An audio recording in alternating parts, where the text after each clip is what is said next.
Okay, so we're just off the high street of Stony Stratford, just behind the vaults, and I'm with Nova Carmen, who is the Bard of Stony. Hello. Hello, 14th Bard. 14th Bard of Stony Stratford.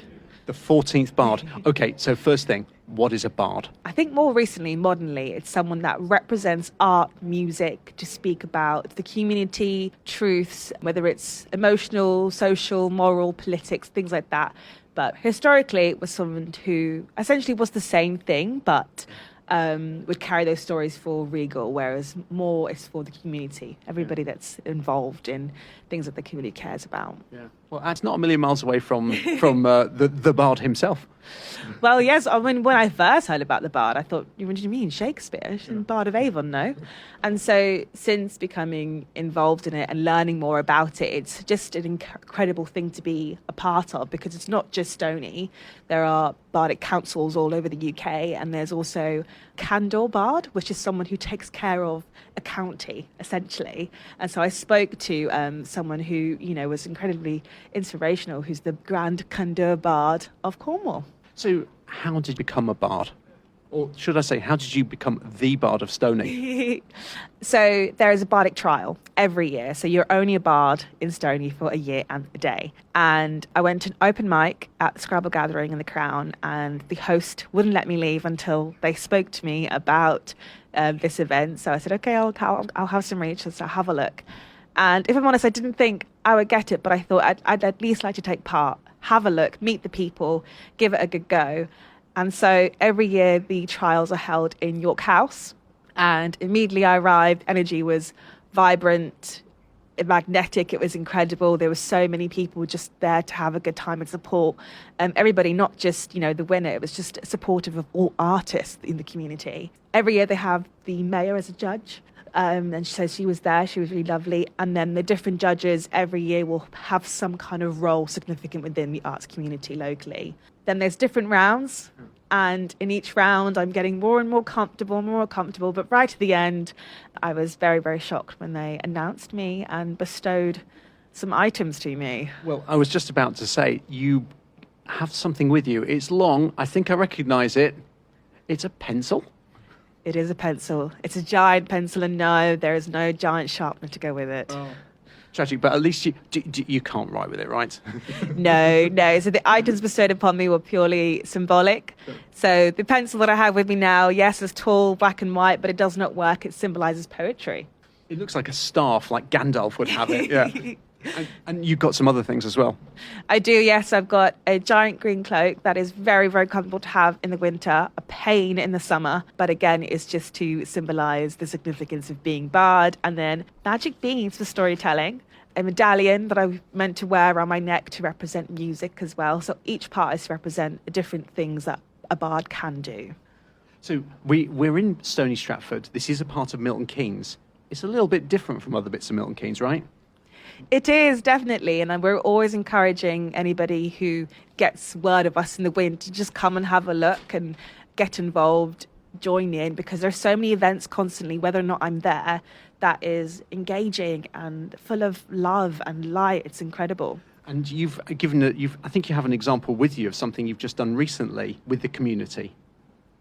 So York House held an open day where we had lots of different things going on again to showcase some of the things that people can get involved with for free.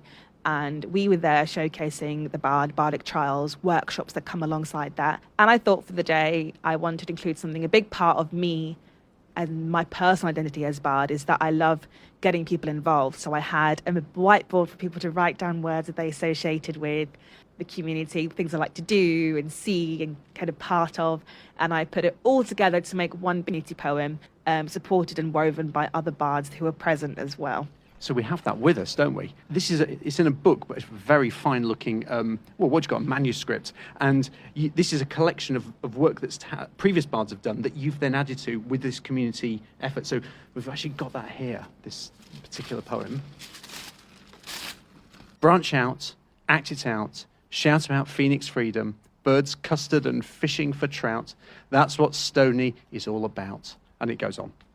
Yeah, so it's a good taster because there's some words you wouldn't expect really in a poem, but it really is a good snapshot of the community. Yeah, very nice. All right, so anybody going along the Euse Valley Way, you've come from Buckingham, and got here. But we've got a long, long way before getting to Kings Lynn. That's a lot of time on our hands. So perhaps we could be creative as well? Absolutely, we can be creative. Touched on it already, things that come to your mind straight away. My favourite is, honestly, a game. You can do it on your own, or you can do it with people around you, and it's just a really nice way to get in touch with your inner child. Because when we're young and we use our imagination, we have no fear of perfectionism, do we? And the fear of failure. Even right now, I don't want to stumble on my words or mispronounce a word. And we have that all in us, I think, as adults. And so playing a game is the most natural way to get in touch with our creativity. My favourite is word association. And so in this instance, I would say a word and I would just keep coming up with words that make me think of that.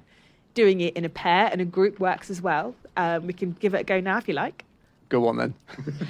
Okay, so I'll start with a word and you've got to straight away say the first thing that comes to your mind.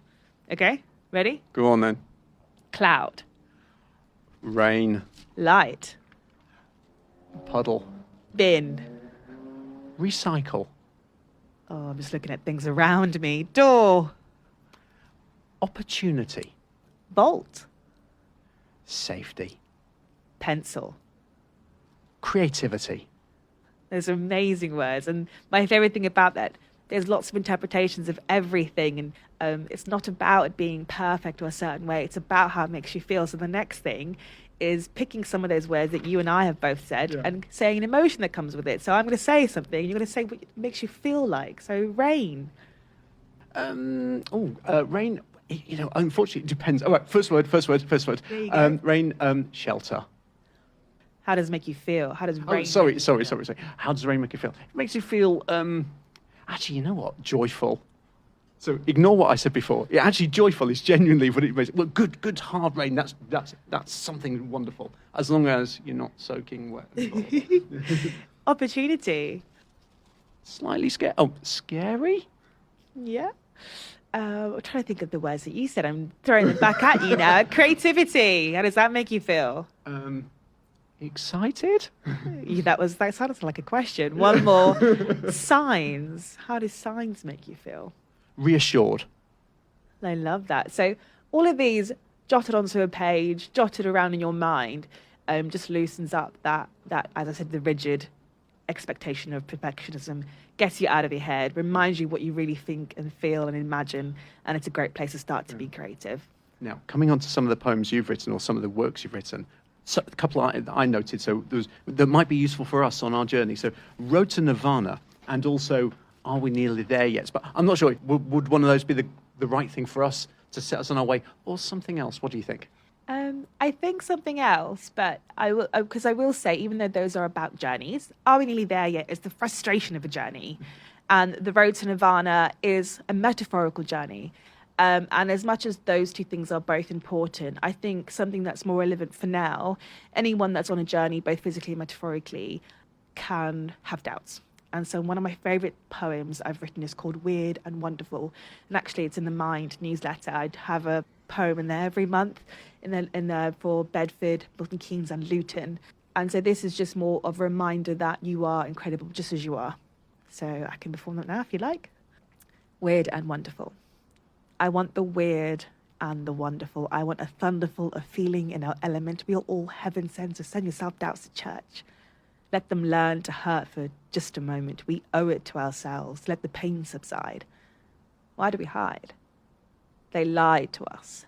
They said being different is wrong. Be this tall and be this strong. But I want the weird and the wonderful. I want a thunderful of feeling on top of the world just because I'm content on this hill. Forget the run-and-mill. Let's run on Saturn's rings. There are things inside us that are dormant. We're in torment and we don't even realize it. How will we break this chain of judgment? Maybe we should open our hearts and let it burn. Let's learn to say, I am weird and I am wonderful. I am a thunderful of love. That was wonderful. And thunderful. And weird. Oh, that was wonderful. So thank you very much.